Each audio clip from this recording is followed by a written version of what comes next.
ही भावना जनतेमध्ये झाली पाहिजे अशी आमची तुम्हाला विनंती आहे।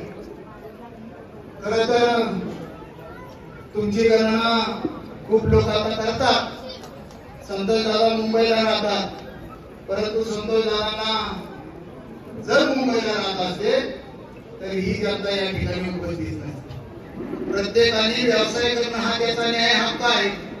प्रत्येकाला आपल्या उपजीविकेसाठी आपल्याला गाव तर सोडावंच लागतं। तुमचे आमदार पहा उपजीविकेसाठी मुंबईला गेले, परंतु मुंबईला गेल्यानंतर माझी जनता तर असलेली आहे। तुम्ही राज्यांच्या बरोबर त्यांचं काम होत नाही। सातत्यानं जुनी पद्धतीने अन्याय होतो माझ्या शेतकऱ्यावर, माझ्या समाजावरती।